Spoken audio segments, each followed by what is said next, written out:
It's a day 2 lecture of electrostatic force.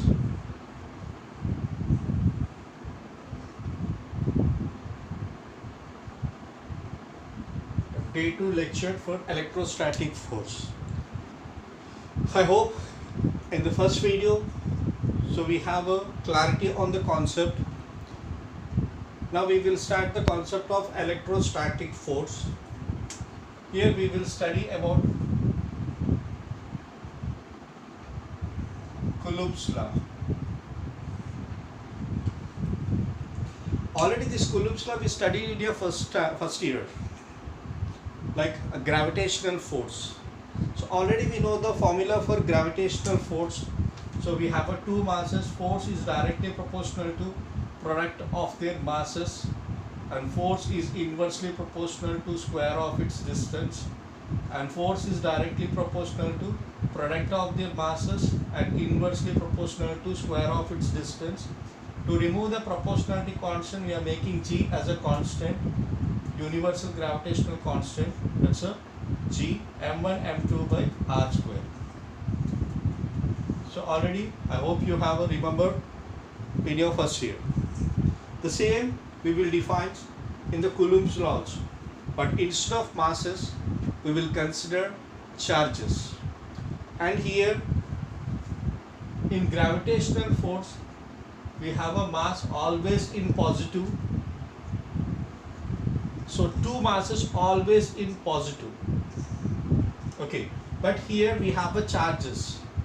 One will be a positive charge, other will be a negative charge. So here we have a both attraction and repulsion, but here we have only repulsive force, positive repulse.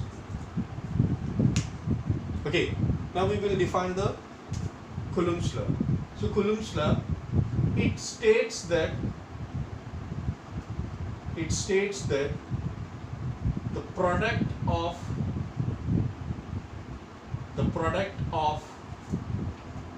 two charges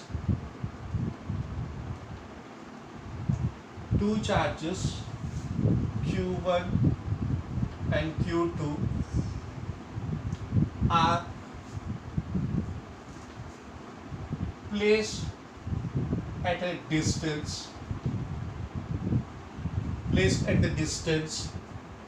d, which is inversely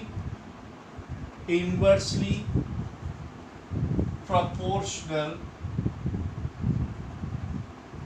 to the given force. So here we have a two charges. That's a Q1 is a charge and Q2 is a charge. From the center point we are placing a distance of d. So for this it was generating some electrostatic force, the product of two charges. That's a force we represented here. Force will be electrostatic force. Force is directly proportional to, say, product of masses, but here we will consider product of charges, and force is directly proportional to 1 by r square. That's a 1 by d square, or d square r square. So to remove the proportionality constant, that's a force, we have a product of q1 q2 by d square. To remove the proportionality constant, then we place a gravitational constant. Here we are placing a k. So k into q1 q2 by d square. This is the electrostatic force formula, where k is called permittivity of free space or electrostatic constant, whose value is defined in two ways. One will be theoretical. So theoretical we have a 1 by 4 pi epsilon naught. This will be a new word, epsilon naught. If you consider in numerical, whenever we are going for calculation, if you substitute the value of pi 3.14 and epsilon naught, we will get the value as 9 into 10 to the power of 9. So we can write this as a force. F is equals to 1 by 4 pi epsilon naught q1 q2 by d square, or we can write force is equals to 9 into 10 to the power of 9 q1 q2 by d square. So these are the formulas. So already we know about units. So what will be the units for force? Force as a Newton, charge as a coulomb, and distance as a in meters. What about the units of K? What about the units of K means if you want to define the units of K, already we know units and measurements. They are based upon dimensions. We calculated the value for different constant physical quantities. Similarly, if you want to calculate the units of force, force is equals to K q1 q2 by r square or d square. D square r square, it will be the same. We want to calculate the value of K. So K is equals to F d square divided by q1 q2. Now what will be the units? K is equals to force, it will be a Newton, distance it will be a meter square divided by coulomb into coulomb, coulomb square. This will be the unit of K. Units of permittivity of free space. K is equals to n meter square per coulomb square.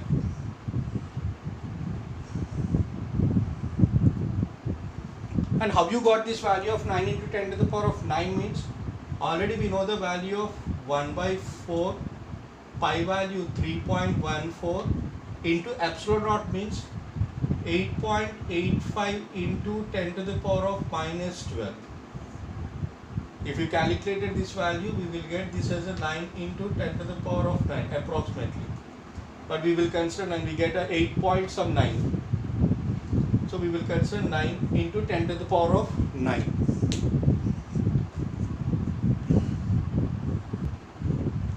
Now based upon this formula, we have a question. What happens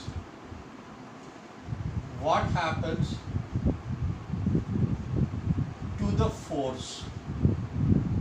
What happens to the force if the distance is doubled or half? So we have a numericals based on this concept. We will derive roughly. We have a 4 formulas. So for example, we have a charge 1 and charge 2.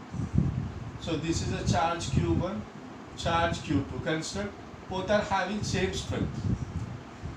Q1, Q2 both are having same strength. Q and Q, they are separated with a distance d. Consider first Q1 and Q2, they separated at distance t. So for this, what will be the formula? Force, what will be the force? Force is equals to K Q1 Q2 by d square. Q1 Q2 by d square. This is the formula 1. So already we derived it now. Suppose the same charges we considered Q1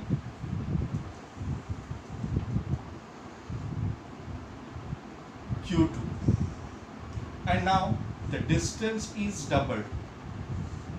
The distance is doubled. Then what about the force? Then force is equals to, already we have a formula K. K will be remains same. Q1 Q2 remains same, divided by 2d. Initially we have a d, so we can write this as a 4d square. So what will be the force we get? The force, consider this as a old force and consider this as a new force, and new force is equals to, so already we have a K Q1 Q2 by d square. So it's a old force. Then value will be 1 by 4 times of F old. Clear? Whenever we double, the charge is same. Whenever we double, the distance is double means the value will be 1/4 of its old force. Similarly, consider same example. We consider Q1 as a charge and Q2 as a charge. If the distance is reduced to half, if the distance is reduced to half, then what about the force? Force is equals to, again same, K Q1 Q2 by, what will be? D by, that's D square by 4. So we can write this as a 4 into K right here. Force is equals to 4 into K Q1 Q2 by D square. Already we know K into Q1 Q2 by D square is the old force. So we can write F new is equals to 4 times of F old. When the distance increases, the force will be reduces 1 by 4. If the distance reduces to half, then force will be a 4 times of old force. So based upon this, we have a calculation. I hope you are understanding. The same way, we have a 2 charges. Here we have a Q1, here we have a Q2, here we have a Q2. Now consider Q1 as doubled. This will be a 2Q, this will be a Q, the distance is D. Now what will be the formula? Force is equals to 2QQ, that's K into 2Q square divided by the distance will be D square. Clear? Same, the 2 charges,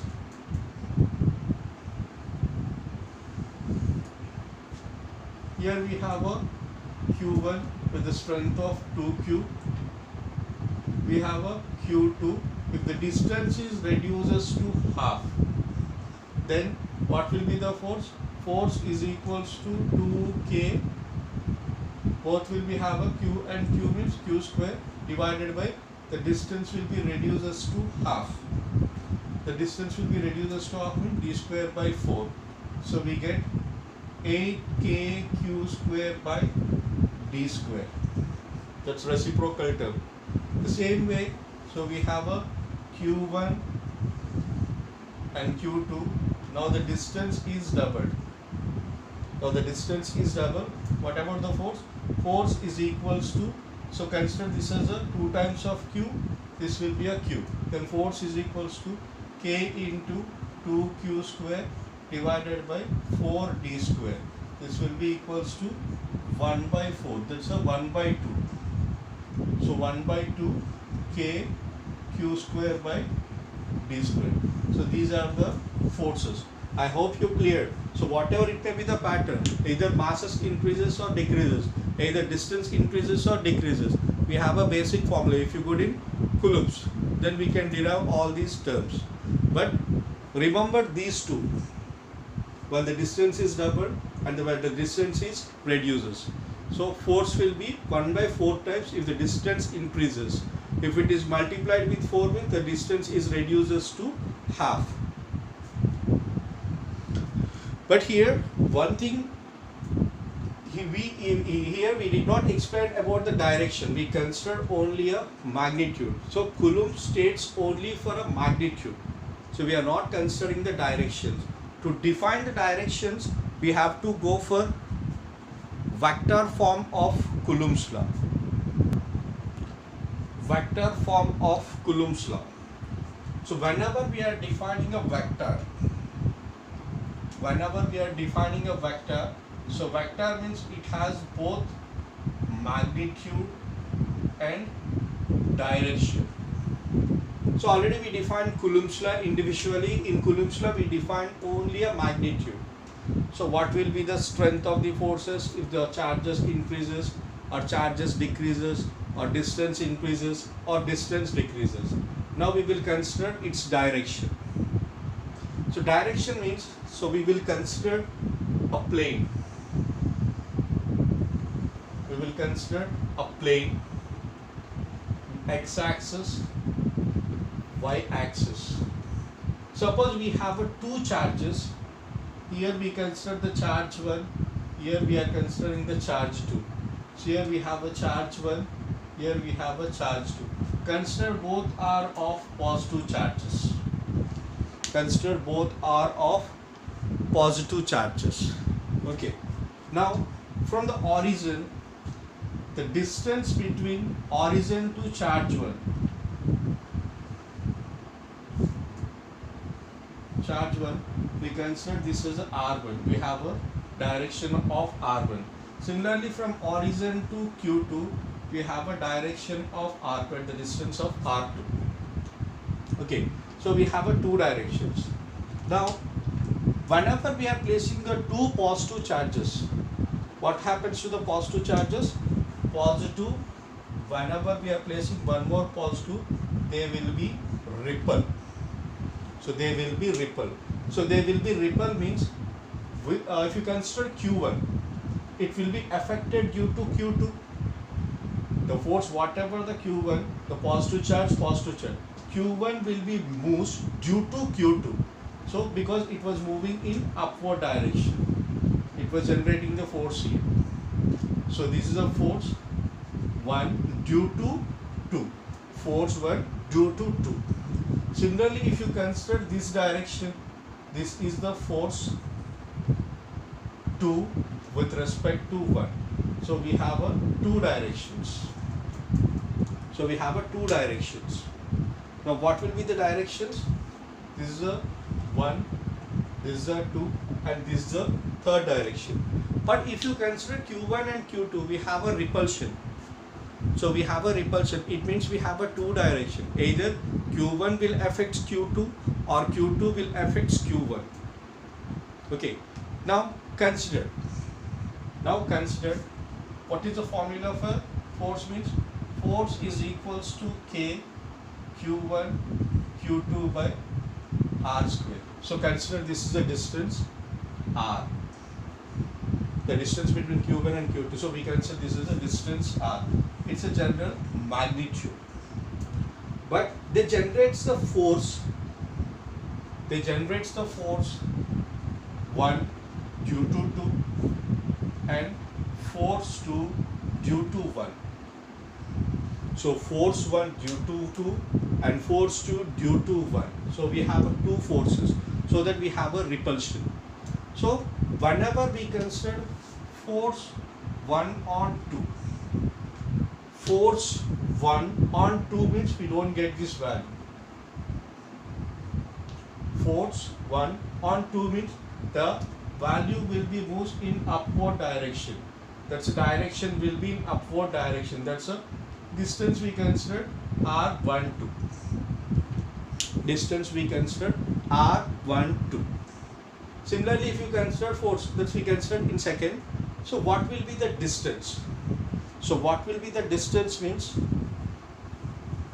we have to find the resultant.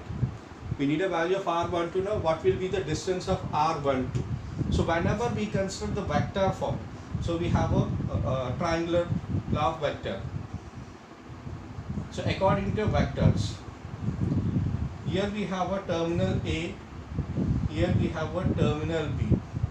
Whenever we consider the two terms, suppose we want to represent resultant is equals to A plus B. A plus B means whatever the terms we are added, it should be on same direction. That's A and B. And the resultant will be other direction. Resultant will be on other direction. Suppose if you consider here, so this we consider as a direction. So then what will be the value of R12? R12. So R12 is equals to, how we can define this? To define the value of R21, whatever the terms we are adding, it should be on same direction. Suppose if you consider 2, 1. So both are in same direction, it will be the resultant. So we can write R1 cap is equals to R2 cap plus R12 cap. But we want to calculate the value of R12. So R12 cap is equals to R2 minus R1. This is the value of R12. Similarly,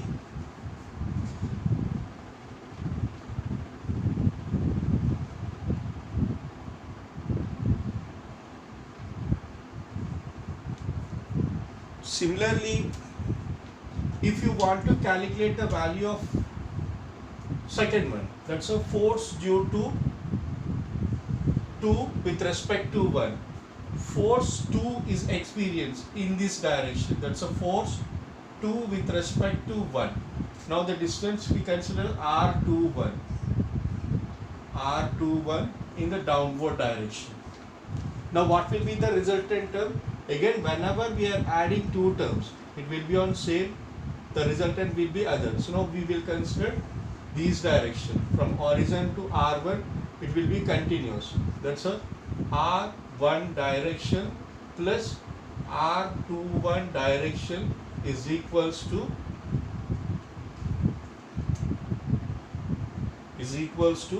R2 direction.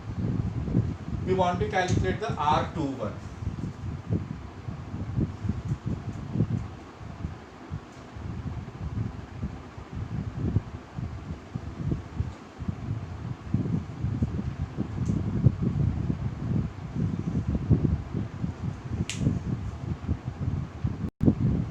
Sorry, I did a small mistake here.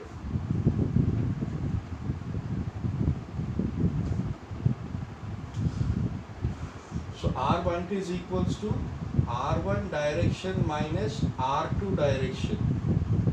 So plus, we consider this side means negative. In the same way, plus if you consider this side means R21 direction is equals to R2 direction minus R1 direction. This is the value of R21. Now we will calculate the forces. Force 1, 2 is equals to the distance K, Q1, Q2 divided by the distance for R12 square. So what's the value of R12 square? So this will be equals to K, Q1, Q2 by R12 square means it will be a R1 direction minus R2 direction square.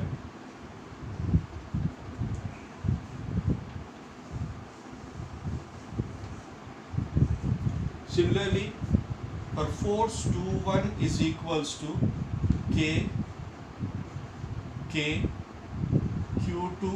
Q1 divided 2 to 1 or 2 to 1 R21 direction is equals to K, Q1, Q2 by R21 means we write this as a R2 direction minus R1 direction square. Okay, but generally whenever we have two charges, the force 1 is affected due to force 2. That's it. Charge 1 is affected due to charge 2. Similarly, charge 2 affects due to charge 1 with equal amount but in opposite direction. But what about the result? We get R12 minus R1 minus R2, R2 minus R1. So we get the values as R1 minus R2 direction. Suppose if you multiply this R value with minus sign, with negative sign, then what will be the value? R is equals to negative of R21 direction minus R1 direction. Sorry, take minus as a common.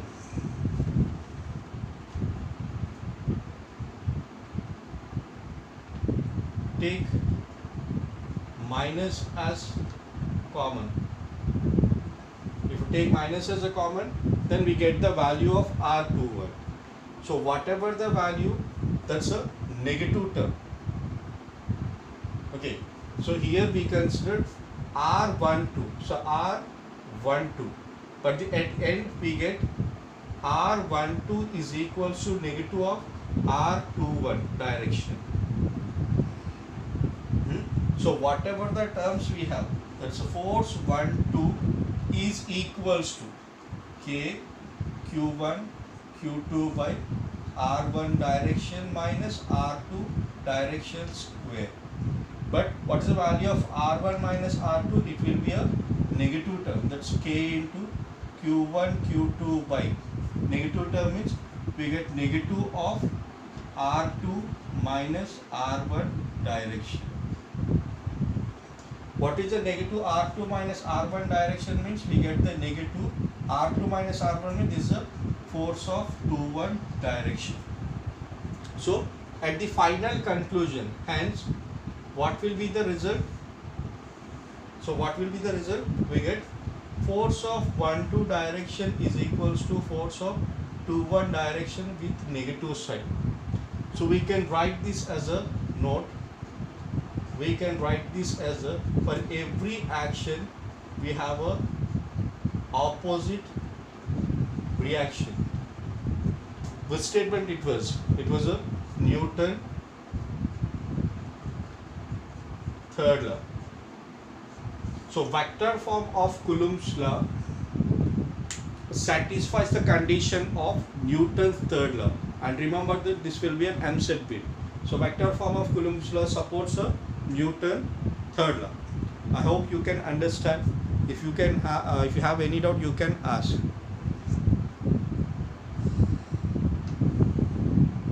So whenever we are good in vector directions, then it will be easy. I hope you have a small disturbances in calculations of R12 and R21. So before going to this concept, once check the vector form. That's a triangular vector form. So in vectors concept, already you studied in your first standard. Not a first standard, sorry, first year. Now, for today's class, it will be a last concept. I will give you the basic idea. Try this your own. I will give you only introduction about this concept, and this will be very useful for your competitive exams. Clear? So what is the relation between electrostatic force and gravitational force? So we want to define the relation between electrostatic force and gravitational force. Already we know the formulas. So what is the electrostatic force? So force of electrostatic will be K into Q1 Q2 by D square. Similarly, what is the gravitational force? Gravitational force is equal to G into M1 M2 by D square. So already we know these two formulas. So already we know these two formulas, and make a relation between these two. That's a ratio between electrostatic force and gravitational force. Make a relation between these two. Consider this as an equation 1 and this is an equation 2. Already we know the value of K. So K is equals to 9 into 10 to the power of 9 and G value 6.625 into 10 to the power of minus 11. And what will be the unit? Here Newton meter square per Coulomb square, and here Newton meter square per kg square. These are the formulas. Make a relation. Force of static divided by force of gravitation with a modulus. Because already we know about masses and we know about charges. Okay. So here we get the formula as K into Q1 Q2 by D square whole divided by gravitational force G into M1 M2 by D square. So D square will be cancelled. We get Fs by Fg modulus is equals to K into Q1 Q2 divided by G into M1 M2. This will be the relation between gravitational force and electrostatic force. And here we have a formulas. So Q1, Q2, we have a two charges.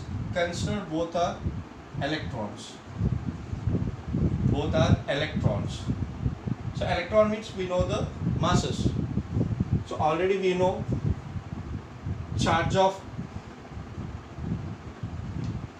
electron,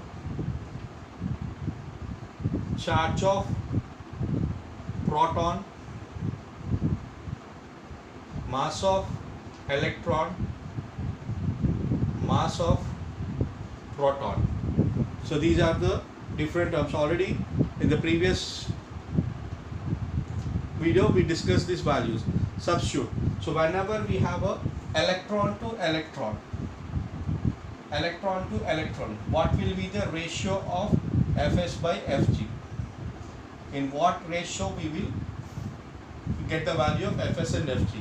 Similarly, if it is an electron and proton, so what will be the value of Fs by Fg? If it is an electron and proton, then what about the value? So calculate these values, and if you are good in these values, we have a one numerical based on this concept. I hope you cleared. Suppose if you want to calculate the electron to electron static force by gravitational force, the ratio, K value we know 9 into 10 to the power of 9, G value we know 6.625 into 10 to the power of minus 11, charge value we know 1.6 into 10 to the power of minus 19 and 1.6 into 10 to the power of minus 19, but one will be a positive charge, other will be a negative charge. And if you consider masses, we have a mass of electron is a 1.6 and mass of other one is a 9.1. So substitute those values, we get the three numericals here, 1, 2, 3. Try these questions.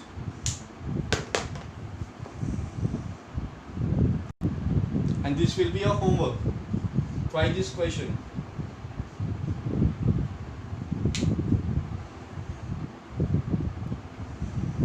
And today's last concept,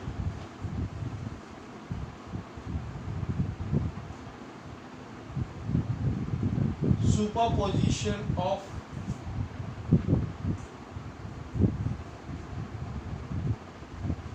charges, or we call this as a force of multiple charges.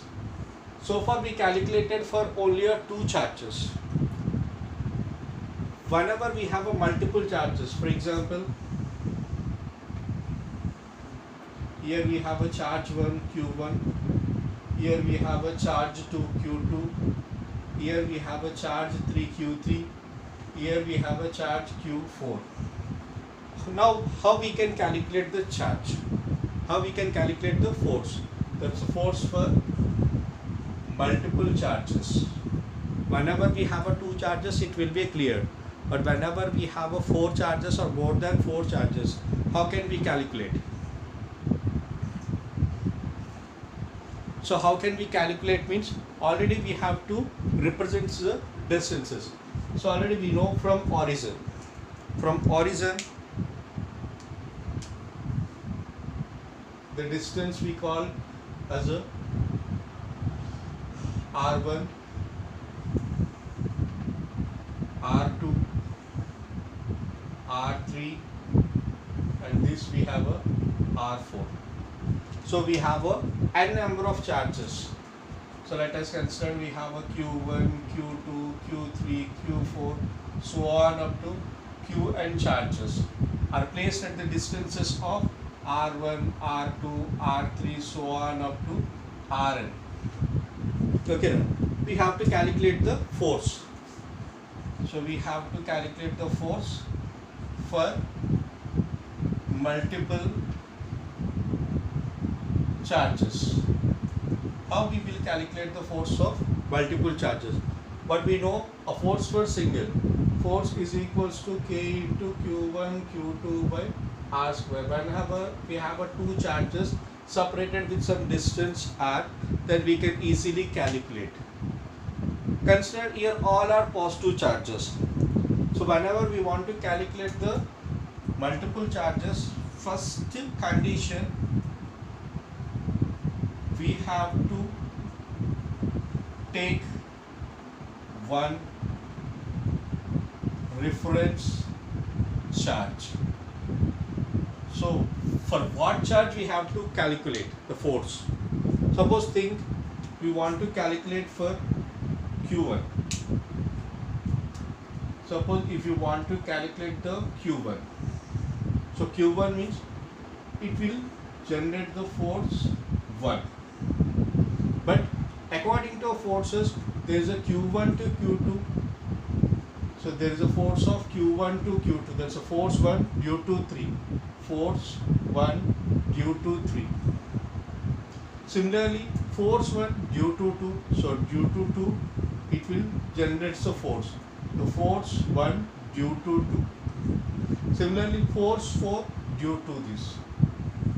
Force 4 due to this. This is force 1, 4. So we get the different forces. So how we can define? Whenever we want to define the reference, that's a multiple charges, we have to consider one as a reference point, not only a Q1. So Q2, Q3, Q4. Suppose if you consider Q2, the Q1 will be affected due to Q2. Sorry, Q2 will be affected due to Q1. Q2 affected due to Q3. So we will consider the next representation. The net force F1 is equals. So we are taking as a one as a reference now. So we are considering Q1 as a reference. So we will consider force 1. So what's the force 1? Force 1 is equals to, so we have a three forces. Force 1, 2 plus force 1, 3 plus force 1, 4. So we get the four forces. What will be the four forces? Force of Q1 means K into Q1 Q2 by the distance we call R12 square plus K into Q3 now Q1 Q3 by R13 square plus K into Q1 Q4 by R14 square. This is the value of force. And here K and Q1 will be a constant. The force 1 is equals to K and Q1 will be constant. So we can write Q2 by R1 square, R12 square plus Q3 by R13 square plus Q4 by R14 square. Suppose condition, if R12 is equals to R13 is equals to R14 is equals to R, then we can write force 1 is equals to K Q1 by R, Q2 plus Q3 plus Q4. The same, again we consider 1, 2, 3, 4. Suppose if you want to represent, we are taken reference as a Q2, then Q1 will be affected due to Q2. Q3 will be affected due to 1. So here we have a force of 2, 4, force of 2, 3, force of 2, 1. What will be the net force? Force 2 is equals to force 2, 1 plus force 2, 3 plus force 2, 4. So whatever it may be, suppose if you consider force 3 as a reference, then force 3, 1 plus force 3, 2 plus force 3, 4. Suppose if you consider force 4 as a reference point, then force 4, 1 plus force 4, 2 plus force 4, 3. So this will be the force generation for the multiple charges.